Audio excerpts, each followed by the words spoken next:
हे बघ,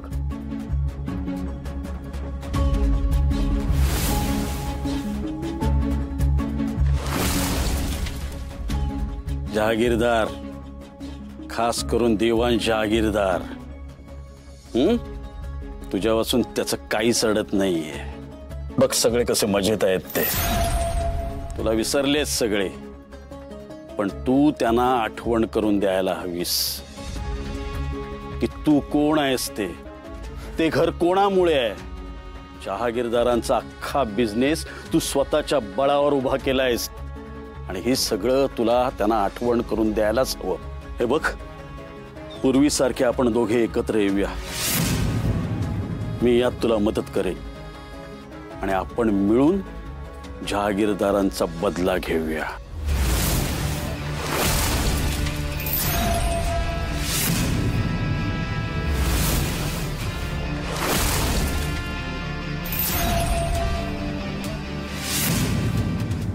हे बघ एबी, मला स्वतःला प्रूव्ह करण्यासाठी तुझी गरज तर अजिबातच नाहीये.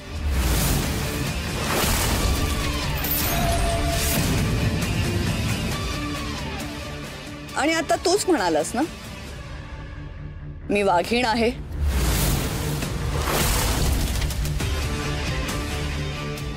मग या वाघिणीला कोणाच्याही कुबड्यांची गरज नाही आहे.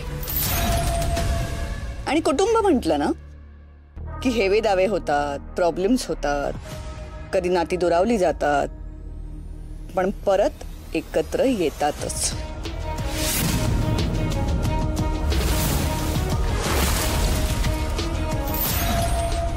त्यामुळे आत्ता जरी मी माझ्या फॅमिली बरोबर नसले तरी मी जहागीरदारच आहे. आणि जहागीरदार म्हणून तुला सांगतेय, काहीही झालं तरी मी माझ्या कुटुंबाच्या विरोधात कधीच जाणार नाही.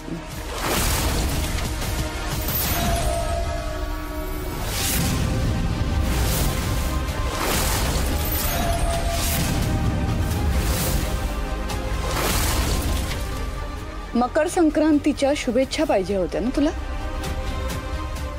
तिळगुळ खा आणि तुझ्या मनातला कडवटपणा दूर करून गोड गोड आणि खरं खरं बोलायला शिक. ओके?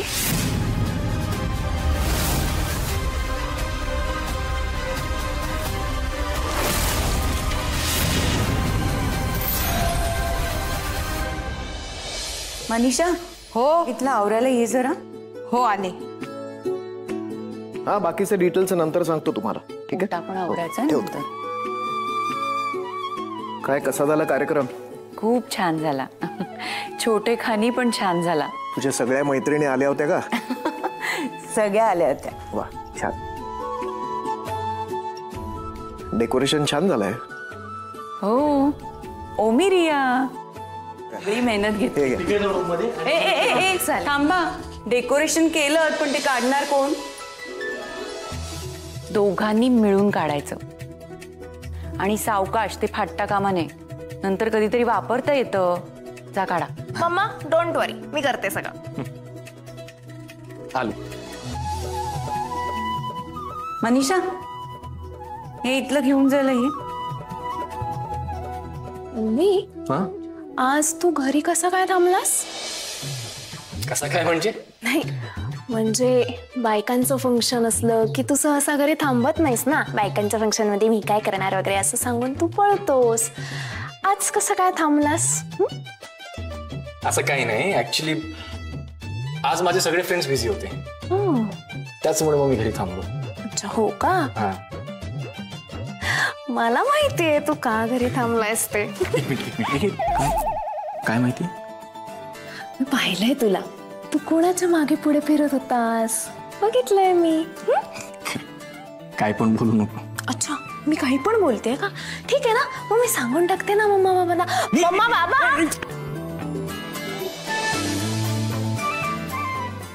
ओमी रिया, अरे काय चाललंय तुमचं? यांना कुठलं काम सांगितलं ना की यांची मस्तीच जास्त असते. आणि हळू जरा, दादा वहिनी आराम करतायत, त्यांना उगाच डिस्टर्ब नका करू. बाबा तुम्हाला माहितीये का हा ना? मम्मी, आणि तू पहिला सोड तिला, सोड बघू. आज आज आज मी आत्याला खूप मिस केलं.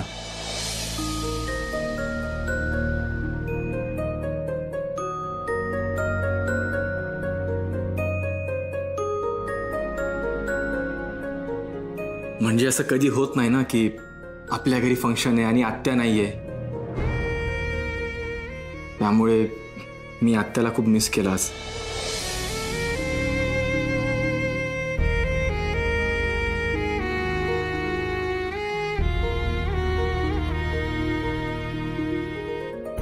मम्मा जानकी, एक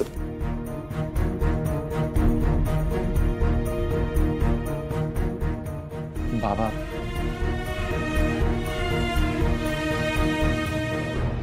ओमी तुला काही कळतं का? तू का विषय टाळायचा म्हणून आत्याचाच विषय काढलास? त्या दिवशी मी चुकले म्हणून मला ओरडलास ना, आणि तूही तेच केलंस.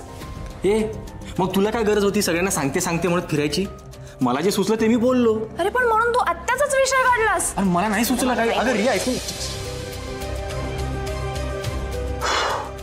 वाचलो. रिया, ऐकून तर घे माझं यार. मधू, चहा ठेवलाय रे. हा आलो. हा हे घे वरून. चहा घे बरं. तुला काही हवंय बिस्किट वगैरे? नाही नाही नाही. हा बरं. आणि अभ्यास कर, चहा पी, गार होईल नाही. हो हो. हा मग काय.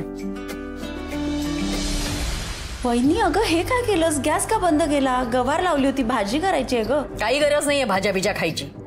खूप महाग झाल्यात भाज्या. भाज्या काय सगळंच महाग झालंय म्हणा. उपाशी राहायचं? कशाला कशाला? फक्त फुकटचं जे घेतायत ना त्यांनी पैसे मोजले तर उपाशी राहायची वेळ नाही येणार. मामी, सकाळी सकाळी नको ना कटकट करूस प्लीज. वा, आता माझ्याच घरात माझीच कटकट व्हायला लागलीये. म्हणजे माझ्याच घरात मी तोंड उघडायचं नाही. अहो बघताय ना कशी मुस्कटदाबी होतीये माझी ती. मी पण कुणाला सांगतेय, माझा नवराच माझ्या बाजूचा नाही. तो बसलाय पांडुरंग पांडुरंग करत. वहिनी तू शांत हो. हे बघ, वरूनचं बोलणं मनाला लावून घेऊ नकोस. मला कळतंय महागाई वाढलीये, आपले खर्च कसे भागणार याची काळजी वाटत असेल तुला. अगं पण नको काळजी करू, आपलं सगळं व्यवस्थित भागतंय याच्यात. हो का? अगं बाई, छान आहे की. मग मी बसते अगदी शांत. तुम्ही काही काम करू नका, नुसती तुमची खादाडी करत राहा. तुमचा लेख काय त्याचं चाललंच आहे, वर्षानुवर्ष आपलं शिक्षण शिकतोच आहे. आणि हा माझा नवरा, हा माऊली माऊली करत बसलाय, देवावर सगळं सोपवून टाकलंय. मी सुद्धा तुम्हा सगळ्यांबरोबर शांत चित्ताने बसते. झालं म्हणजे मग हातात कटोरी घेऊन भिकच मागायची वेळ येईल. काही भिका मागायची वेळ येत नाहीये. उगाच सकाळ सकाळी काहीतरी अभद्र नको बोलू. अभद्र बोलतेय? अभद्र नाही, खरं ते बोलतेय. सई मारे सांगून गेली होती ना, सासरी गेल्यानंतर मामी दर महिन्याला तुला पैसे पाठवीन. काय झालं त्याचं? माझं कर्ज फेडावंच लागणार आहे, हे तुम्ही सगळ्यांनी व्यवस्थित लक्षात ठेवा. मोठी शब्द पाळणारी ना तुमची भाची. तिकडे सासरी तर छान थाटा माटात सगळे सण साजरे होत आहेत तिचे, आणि इकडे आपण तुटपुंज्या पैशात कसं तरी भागवतोय. लहानाची मोठी झाली ना यांची लेक, तुमची भाची या घरात. माहे पडलीये तिला, माहेरची काही पडलीये? वहिनी अगं असं नाहीये, सईला जाण आहे. हे बघ, तुझे उपकार विसरली नाहीये ती, पण गेले काही दिवस त्यांच्या घरात खूप अडचणी होत्या आणि आत्ता कुठं स्थिर स्थावर होतं. आणि आता मुलगी सासरी गेली ना, तिच्याकडे असे पैसे मागायचे म्हणजे. अच्छा ठीक आहे, मग तुमच्या लेकाला टाकायला सांग पैसे. अगं अजून शिकतोय तो. मामी, मला नोकरी लागल्यावर मी तुझे सगळे पैसे फेडणार आहे. तुझी बहीण सुद्धा अशीच मिजाशीच सांगून गेली होती. आता काय झालं? झाली ना गायब. आणि वंस, मुलीचं लग्न झाल्यानंतर तिच्याकडनं पैसे मागायचे नाहीत, हे चोचले श्रीमंतांनी करावे. त्यांची झोळी फाटकी असते ना, त्यांनी मिळेल तिथून पैसे घ्यावेत. काय बोलतेस तू? कोणाची झोळी फाटली बिटली नाहीये, सगळं काही ठीक आहे. तुला ना हाव आहे पैशाची. किती जरी पैसे मिळाले ना तरी तुला ते कमीच पडणार आहेत. हे बघा, तुम्हाला काय बोलायचंय ना ते बोला, पण माझं जे ठरलंय ते ठरलंय. माझं कर्ज यांना फेडावंच लागेल, ही काळ्या दगडावरची रेख. माझी सई मोठ्या मनाची, माझी सई मोठ्या मनाची असं गुणगान गात असता ना, त्या जहागीरदारांकडे पैशाचा पाऊस पडतोय. त्यांच्या पैशाच्या समुद्रातनं 2 ओंजळी आपण काढल्या तर बिघडेल कुठं? सांगा ना, तुमच्या गुणी लाडक्या भाचीला सांगा, तेवढं तर करूच शकते ती. या घरात जर कुणाला राहायचं असेल ना, तर राहायचे, खायचे, प्यायचे पैसे मोजावे लागतील, एवढं लक्षात ठेवा फक्त.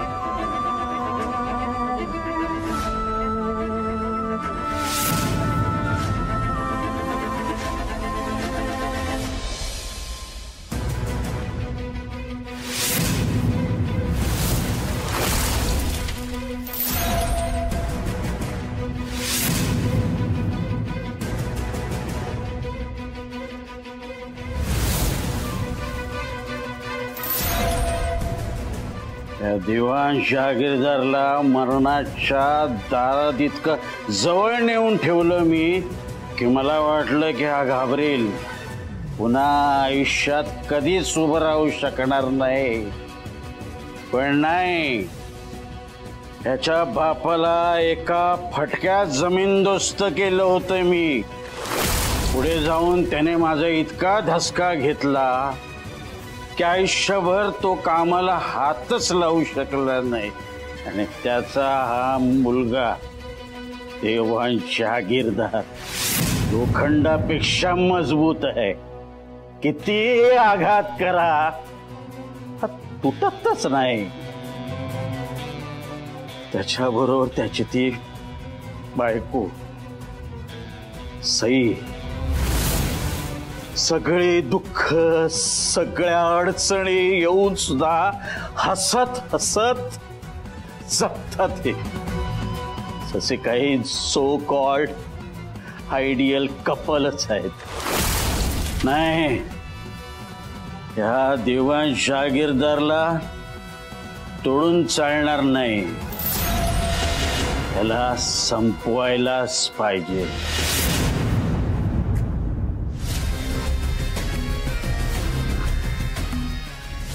हॅलो, उद्याचा दिवस दिवाण जहागीरदारच्या आयुष्याचा शेवटचा दिवस ठरायला हवा. कुठे कसं काय करायचं हे मी तुम्हाला सांगेन, कळलं?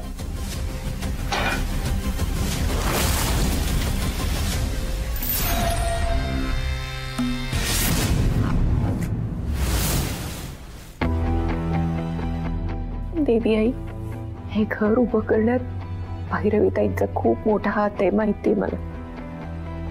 पण या घराला घर पण दे. माझा खारी इतका का असेना पण वाटा आहे ना.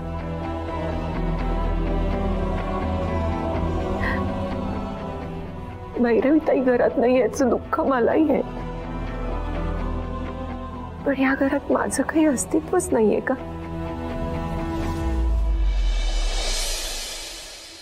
घरासाठी, या घरातल्या माणसांसाठी मी सतत झटते, सगळे प्रयत्न करते मी, पण काहीतरी कमी राहतेच. काय करू मी? देवी आई, आता तूच सांग.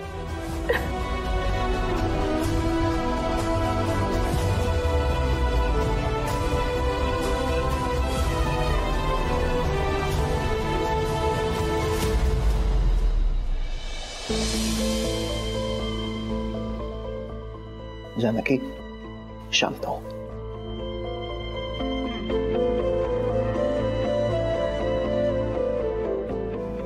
आणि कमाल आहे तुझी, मुलांचं बोलणं का मनाला लावून घेतेस?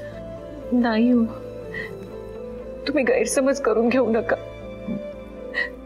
ओमीनी भैरवीताईंची आठवण काढली म्हणून नाही मला वाईट वाटलं. मी खरं सांगते, मला सुद्धा ताईंची खूप आठवण येते. कल्पना आहे मला. अगं आपल्या सगळ्यांनाच भैरवीची खूप आठवण येते.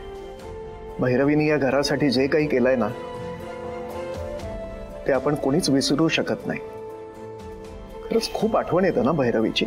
आणि मुख्य म्हणजे ह्या अशा महत्वाच्या प्रसंगांमध्ये, महत्वाच्या कार्यक्रमांमध्ये खरं तर ती फार काही इन्व्हॉल्व्ह व्हायची नाही, पण भैरवीचं तिथे असणंच महत्वाचं होतं आपल्या सगळ्यांसाठी. बरोबर बोलताय तुम्ही. आपल्या घरातल्या सगळ्या कार्यक्रमांमध्ये मी फक्त हजर नसते, तर पुढे होऊन सगळं काही करते. अगदी जीव ओतून सगळं करायचा प्रयत्न करते, पण कुणाच्या नजरेस येते की नाही हेही माहित नाही. असं का म्हणतेस तू? तू नसतीस तर ह्या सगळ्या गोष्टी झाल्या असत्या का घरामध्ये? अगं तुलाच तर हे सगळं सुचतं. जहागीरदारांची मोठी सून या नात्याने आणि जबाबदारीतनं तू हे सगळं करत असतेस, बरोबर ना? करते हो मी, पण मला किती जमतं ते मला माहित नाही. भैरवीताईंची जागा या घरात मी कधीच घेऊ शकणार नाही. मला मान्य आणि मला घ्यायची नाहीये. माझा हक्कच नाहीये तो. घरात माझी काहीतरी जागा असावी असं जर मला वाटत असेल तर ते चुकीचं आहे का हो? नाही, अगदी बरोबर आहे. हे बघ, तू या घरची सून आहेस, माझी बायको आहेस, आणि सगळ्यात महत्वाचं म्हणजे तू आपल्या मुलांची आई आहेस. आणि प्रत्येक आईची तिच्या घरात आणि घरातल्या माणसांच्या मनात एक खास अशी जागा असतेच. मग देवांश दुःखी काय? मी सगळे प्रयत्न करूनही त्याच्या चेहऱ्यावर हास्य नाही आणू शकले. भैरवीताई ज्या दिवशी या घरातनं गेल्यात ना, त्या दिवसापासून उदास येतो. वरवर जरी हसत असला ना तरी मनातून खूप डिस्टर्ब आहे. कळतं मला. त्याला या दुःखातून बाहेर काढायला माझी माया अपुरी पडते.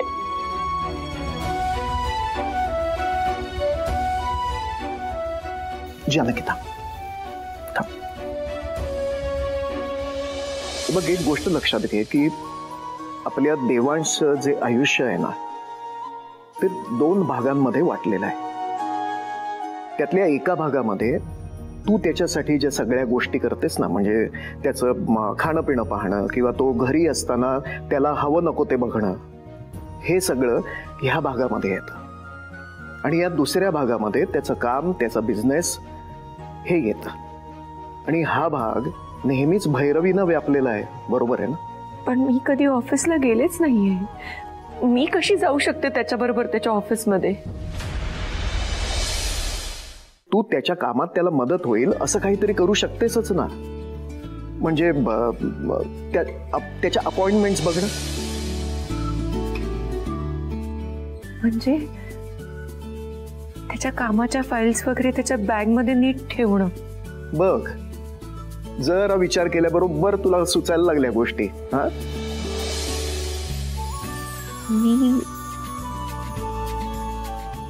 मला हे सगळं जमेल? अर्थात जमेल. जानकी, एक गोष्ट लक्षात घे की भैरवीनं त्याचा जो काही भाग व्यापलेला आहे ना, ती बाजू सध्या रिकामी आहे. तू त्याला जर थोडीशी मदत केलीस तर कदाचित तू ती पोकळी भरून काढू शकशील. मुख्य म्हणजे त्याच्या चेहऱ्यावरचं जे हरवलेलं हास्य आहे ते परत येईल.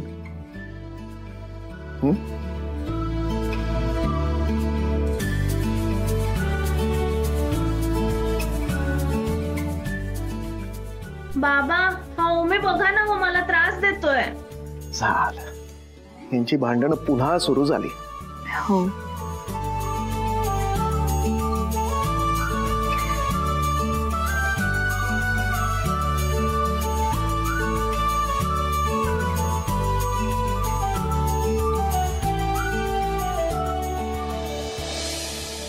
की एक गोष्ट लक्षात घे की भैरवीनं त्याचा जो काही भाग व्यापलेला आहे ना, ती बाजू सध्या रिकामी आहे.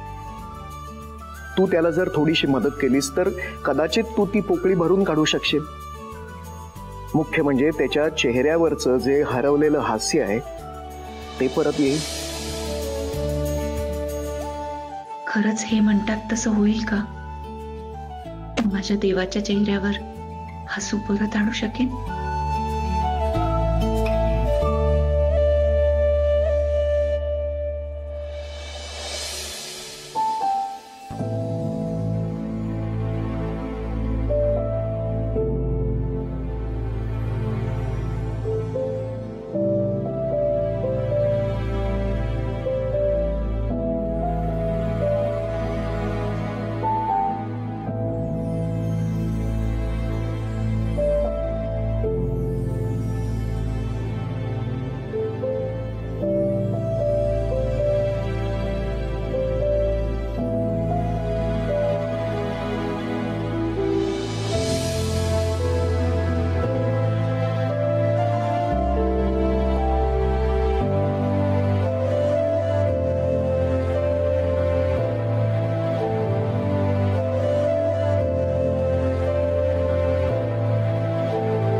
तुमच्या लाईफ मधल्या अशा सगळ्या गाठी सोडवायला मी आहे हे माहिती आहे ना तुम्हाला.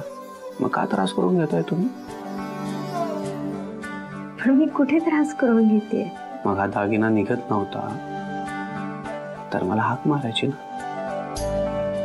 का नाही मारली? कारण मला माहिती आहे ना, मी हाक न मारता मला काय हवंय तुम्हाला कळतं. ओके ओके,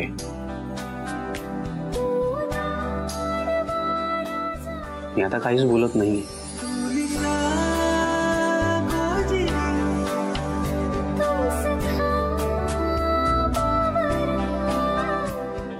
तरी तुम्हाला कळतंय ना